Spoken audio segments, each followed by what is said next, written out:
Nasa Nasa linya linya. po ngayon si Secretary Manny Bunoan. Sec Manny, magandang umaga po. Salamat sa panahon. Magandang umaga, Ted. Magandang umaga, Tia. Magandang umaga po sa ating mga tigasubaybay. Opo, Salamat kayo ho. po. Opo, salamat sa panahon. Kayo ho ba mismo tinawagan ni Presidente Marcos dito po sa issue po nitong Kabagan Santa Maria Bridge? Yes po, nag-uusap po kami kahapon and tungkol sa Kabagan Bridge. And I submitted to him actually I briefed him about the initial findings of technical investigation conducted by our people, the department. Opo. Ano po ang mga Yeah. pauna po? Mga pauna po lamang muna ng mga technical findings po ng inyong team, sir? Well, ang pan namin dito is na-overstress actually yung tulay. This is a unique design kasi ng tulay na ito and pagdaan ng nung nabuksan kasi itong tulay na ito nung itong February lang. It's supposed to be light vehicles lang muna yung dumadaan, but I understand that yung mga collaboration ng mga tao doon, maraming madibigat na truck na dumadaan. In fact, itong bumagsak na tulay ngayon is actually bumagsak na tulay because may mga malalaking truck, convoy ng truck na dumaan and weighing siguro mga 100 tons including the vehicle weight. No? So, yun ang unang dahilan na nakita namin na overstress by more than 200% yata yung itong segment na ito. Started. So, but we need to put it into proper perspective kasi itong tulay nito is actually inumpisan pa ito noong 2012. Detail engineering was done 2012 pa ito eh. And the construction of this bridge started in 2014 and it was not yet open to vehicular traffic until itong February lang because the retrofitting has to be done to strengthen the bridge actually. Yung natapos lang naumpisan yung retrofitting of this bridge noong 2022 but it was completed 2024.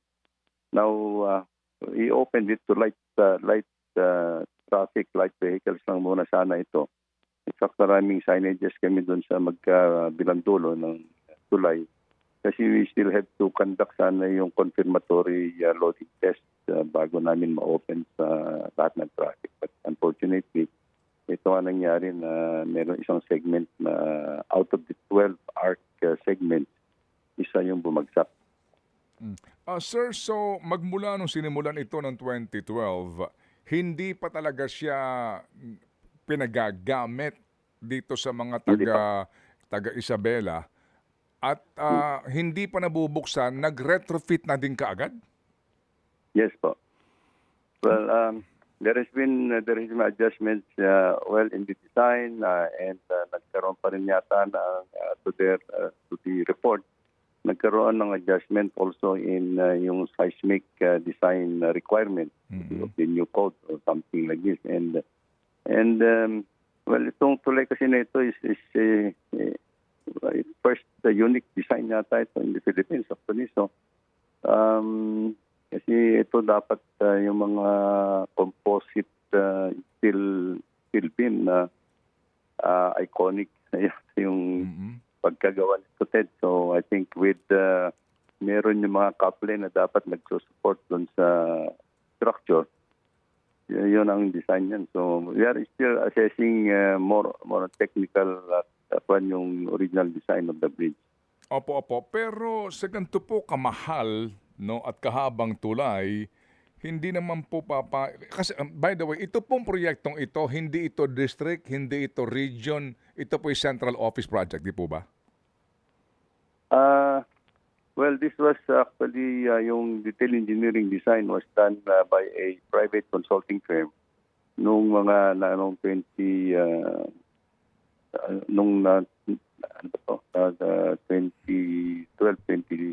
up to 2014 yata. And this was supervised by the regional office of the department, yung Region 2. Yung construction was supervised by the construction was supervised by our regional office in Region 2. But the funding came from, saan po galing ang pondo nito? The funding team was a locally funded program actually. Opo, locally funded. So, ano po ito, distrito? General appropriation, sir. Sa GAA po, sa district, kumbaga. Opo. Yes, Okay. So, district region. opo. So, ito po bang buong proyekto na bayaran na talaga? Kasi po ang DPWH Region 2 naglabas po ng impormasyon na 1.2 billion po ang halaga nito. Yes. Ano pong balita nyo? Yes, 1.2 billion yung sinubmit nilang report on the total cost of the project, but I think there are still payables dun sa contractor because of the new retrofitting works na ginawa. Again po yung retrofitting kasi 'di ba usually po nagre-retrofit sa nanggagaling po mismo 'di ba sa DPWH kapag luma-luma na yung structure. Dito po hindi pa nga ginagamit, nag-retrofit na kaagad. Yun na nga Ted, this is why we are actually looking into the technical reasons why it has to be retrofitted. One of the reasons na binigay nung nag-report actually that it has to be yung seismic design parameters had to be adjusted because of the new code, yung mga ganon. And plus, of course, there are actually tinitingnan din yung basic design kasi may during construction yata may nakikita na has to be adjusted. Pero hindi ho ba kahit na kumuha kayo dito ang DPWH technically po kapag kumuha kayo ng isang designer ng tulay, di ba kayo mismo meron kayong mga structural engineers diyan sa DPWH, di ba? Yeah, meron naman. Meron din. Sa design, sa Bureau of Design, it has to be reviewed. But actually, we rely actually on the initial design computations of the consultant. And I think inaproban naman yung basic design initially. But doesn't mean that if it is even approved by the department, the liability of the designer still stands with him.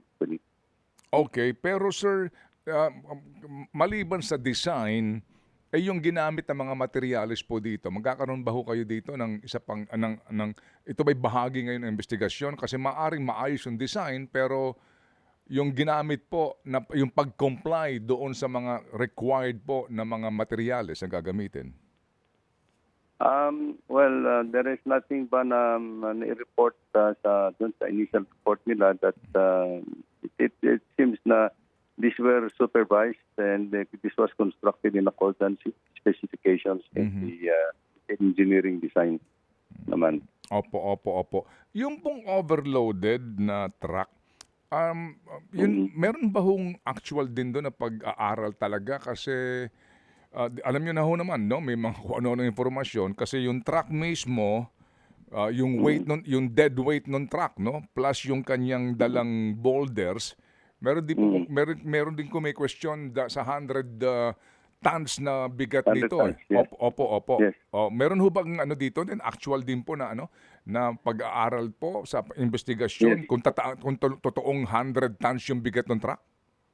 Yes, meron kinalculate na ng mga tauhan natin ito, including yung mga specific gravity of yung mga boulders na dala and the volume that has been carried by these trucks, no.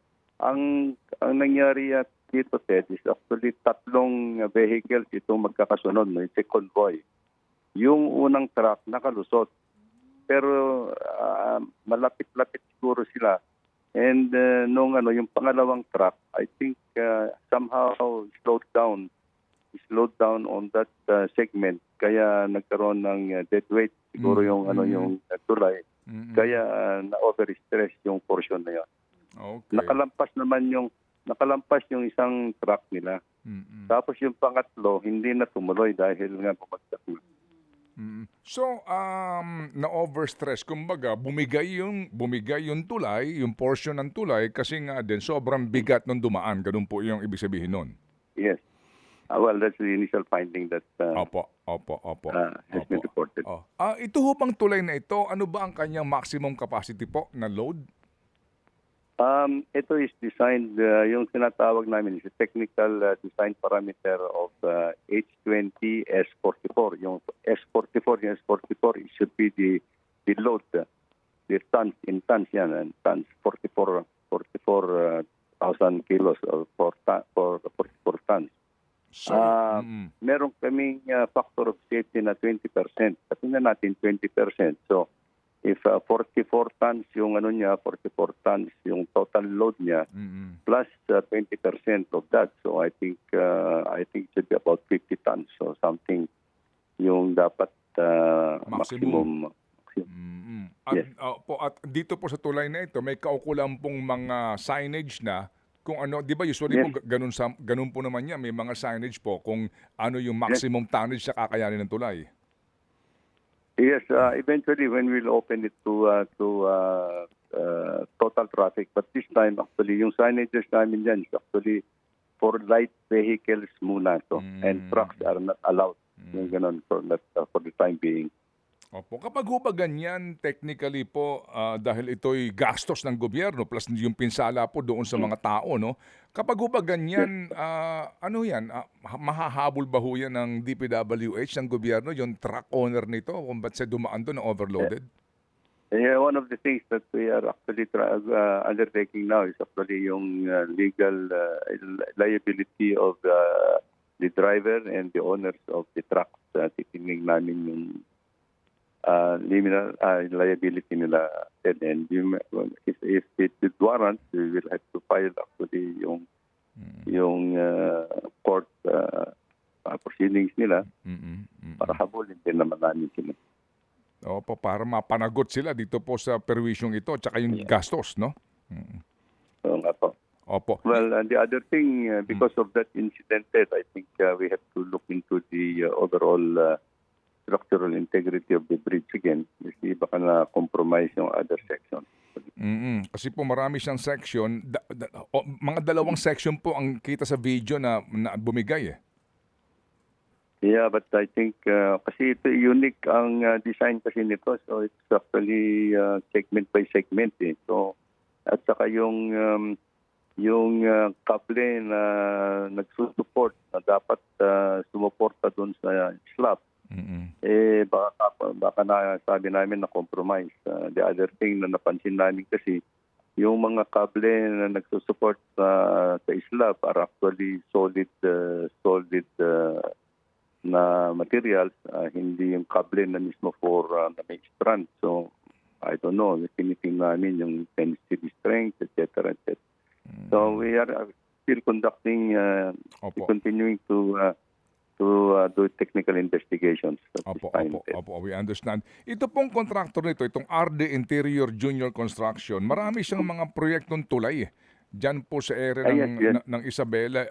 In the light of this happening, ano po ang kasi dito po sa hawak kong isang contract agreement, 10 tulay ito na kanyang ginawa. Opo. Sa pangyayaring ito, meron bang standard procedure po ng DPWH to inspect itong mga gawa ng kontratista? Oh yes, of course. Tinitingnan din naman. But his track record naman for the longest time, I think he's been engaged in hindi lang sampo siguro dyan sa in all over the country naman.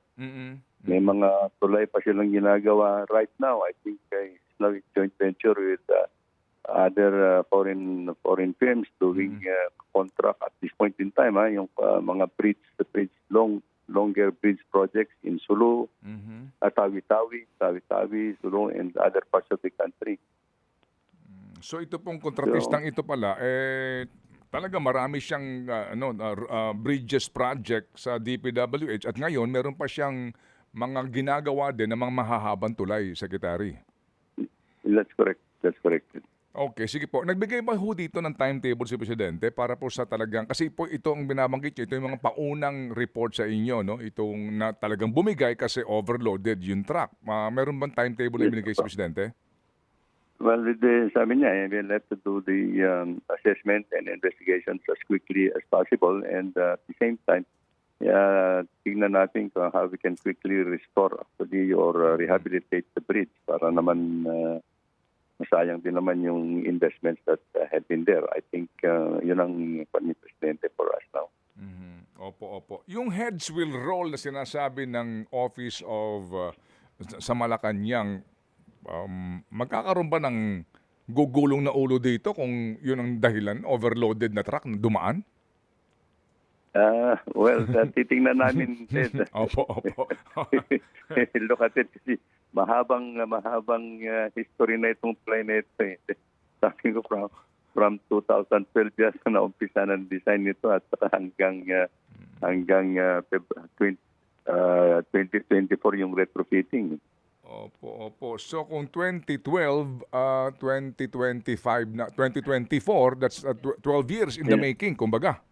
Yeah, I also want to make clear that the retrofitting was not initiated by this administration. No, it was the retrofitting decision was made in sometime in 2022, in early 2022. Yun. So during the past administration, yung lahat ng ito, no, magmula doon sa simula hanggang sa retrofitting, hindi pa nga nagagamit, nag-retrofit na. Yes. Yes, Opo, opo, opo. At nangyari po itong pagbaksak na ito during your time na po at sa inyo na ang sakit ng ulo. Yes. Oo. Opo, opo. Sige po, Sec, naintindihan po namin. Ano? Sige, so may pahabol lang pong tanong sa EDSA, itong si Chacha, kasi ito'y worried sa traffic eh. Go ahead, Cha.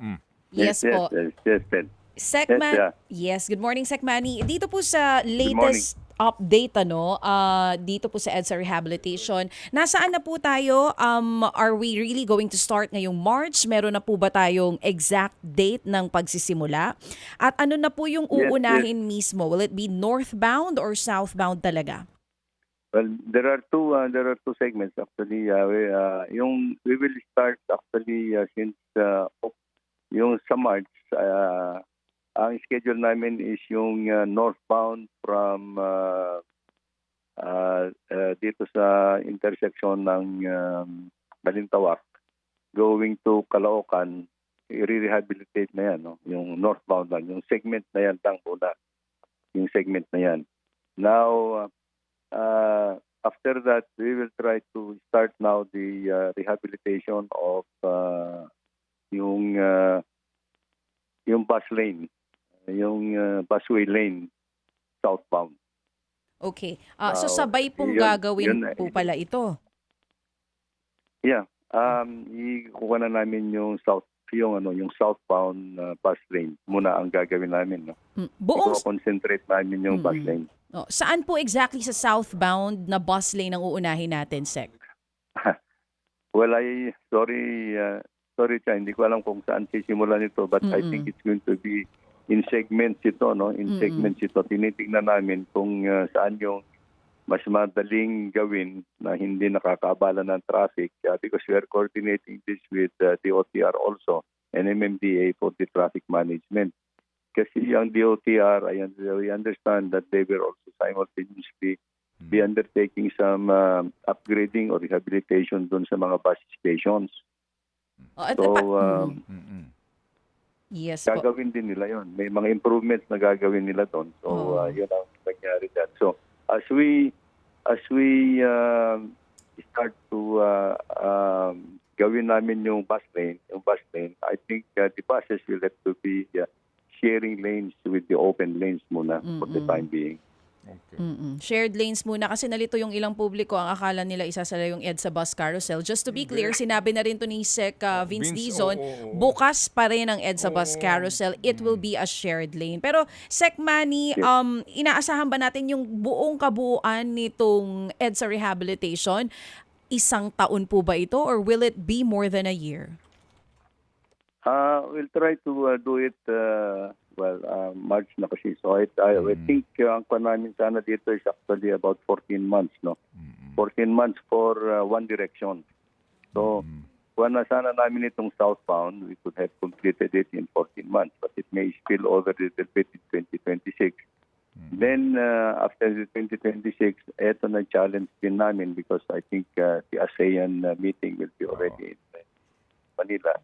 So we will see how we are going to implement yung northbound lane naman without disturbing too much traffic during the ASEAN meeting sa Opo, Manila. opo. At the same time, actually kasi, we will also try to, ito kasi Guadalupe Bridge we will also have to be implemented within the 2026 kasi 2025 gagawa muna kami ng Titor bridges alongside Guadalupe Bridge para pag kinalaw namin yung mga outer lanes, may matadaanan muna temporary sa mga sasakyan.